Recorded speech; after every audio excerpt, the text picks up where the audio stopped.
The Man in the Moon. The Man in the Moon came tumbling down, and inquired the way to Norwich. He went by the south and burned his mouth with eating cold peas porridge. What? Have you never heard the story of the Man in the Moon? Then I must surely tell it, for it is very amusing, and there is not a word of truth in it. The Man in the Moon was rather lonesome, and often he peeked over the edge of the moon and looked down upon the earth and envied all the people who lived together, for he thought it must be vastly more pleasant to have companions to talk to than to be shut up in a big planet all by himself, where he had to whistle to keep himself company. One day he looked down and saw an alderman sailing up through the air towards him. This alderman was being translated, instead of being transported, owing to a misprint in the law, and as he came near the Man in the Moon called to him and said, "How is everything down on the earth?" "Everything is lovely," replied the alderman, "and I would leave it if I was not obliged to."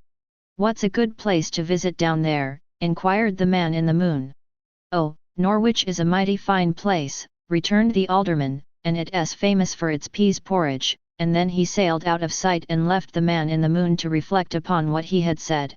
The words of the alderman made him more anxious than ever to visit the earth, and so he walked thoughtfully home, and put a few lumps of ice in the stove to keep him warm, and sat down to think how he should manage the trip. You see, everything went by contraries in the moon, and when the man wished to keep warm he knocked off a few chunks of ice and put them in his stove, and he cooled his drinking water by throwing red-hot coals of fire into the pitcher. Likewise, when he became chilly he took off his hat and coat, and even his shoes, and so became warm, and in the hot days of summer he put on his overcoat to cool off. All of which seems very queer to you, no doubt, but it was not at all queer to the Man in the Moon, for he was accustomed to it. Well, he sat by his ice-cool fire and thought about his journey to the earth, and finally he decided the only way he could get there was to slide down a moonbeam. So he left the house and locked the door and put the key in his pocket, for he was uncertain how long he should be gone, and then he went to the edge of the moon and began to search for a good strong moonbeam. At last he found one that seemed rather substantial and reached right down to a pleasant-looking spot on the earth, and so he swung himself over the edge of the moon, and put both arms tight around the moonbeam and started to slide down. But he found it rather slippery, and in spite of all his efforts to hold on he found himself going faster and faster, so that just before he reached the earth he lost his hold and came tumbling down head over heels and fell plump into a river. The cool water nearly scalded him before he could swim out, but fortunately he was near the bank and he quickly scrambled upon the land and sat down to catch his breath. By that time it was morning, and as the sun rose its hot rays cooled him off somewhat, so that he began looking about curiously at all the strange sights and wondering where on earth he was. By and by a farmer came along the road by the river with a team of horses drawing a load of hay, and the horses looked so odd to the Man in the Moon that at first he was greatly frightened, never before having seen horses except from his home in the moon, from whence they looked a good deal smaller. But he plucked up courage and said to the farmer, "Can you tell me the way to Norwich, sir?"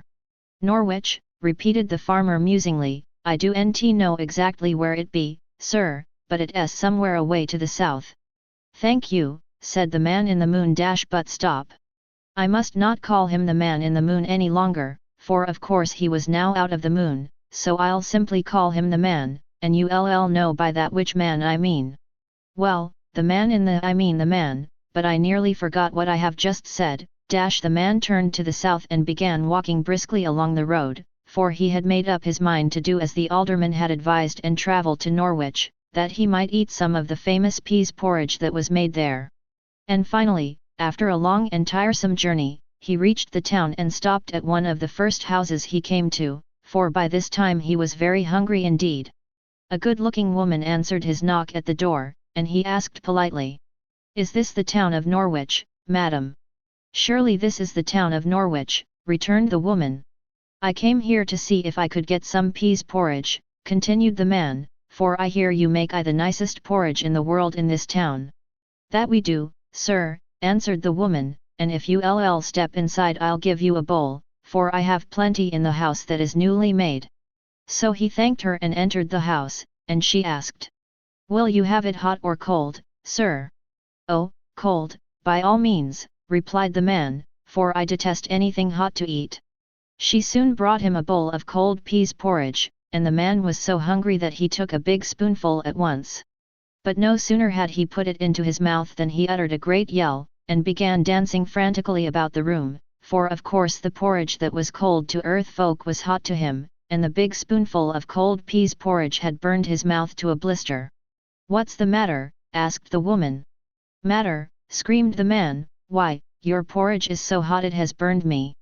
"Fiddlesticks," she replied, "the porridge is quite cold." "Try it yourself," he cried. So she tried it and found it very cold and pleasant.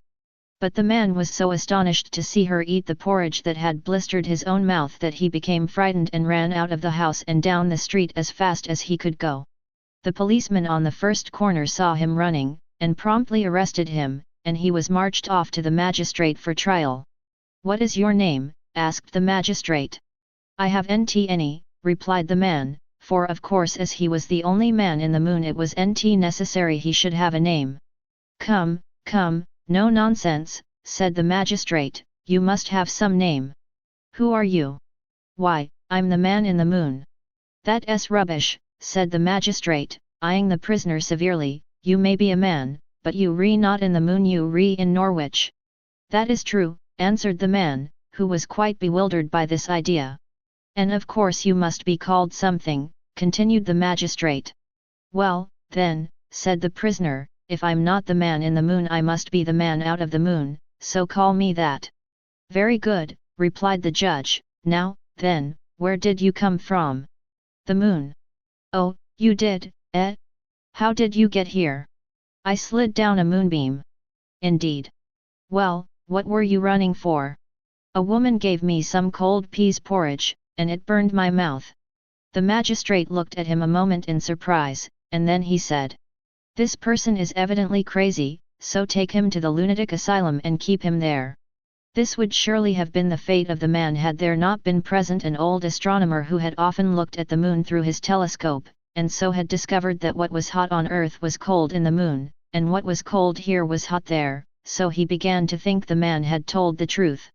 Therefore he begged the magistrate to wait a few minutes while he looked through his telescope to see if the man in the moon was there. So, as it was now night, he fetched his telescope and looked at the moon and found there was no man in it at all. "It seems to be true," said the astronomer, "that the man has got out of the moon somehow or other. Let me look at your mouth, sir, and see if it is really burned." Then the man opened his mouth, and everyone saw plainly it was burned to a blister. Thereupon the magistrate begged his pardon for doubting his word, and asked him what he would like to do next. "I'd like to get back to the moon," said the man, "for I do nt like this earth of yours at all. The nights are too hot." "Why, it's quite cool this evening," said the magistrate. "I'll tell you what we can do," remarked the astronomer, "there's a big balloon in town which belongs to the circus that came here last summer, and was pawned for a board bill. We can inflate this balloon and send the man out of the moon home in it." "That's a good idea," replied the judge. So the balloon was brought and inflated, and the man got into the basket and gave the word to let go, and then the balloon mounted up into the sky in the direction of the moon.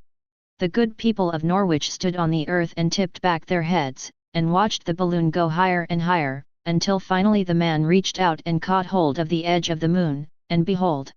The next minute he was the man in the moon again. After this adventure he was well contented to stay at home, and I've no doubt if you look through a telescope you will see him there to this day.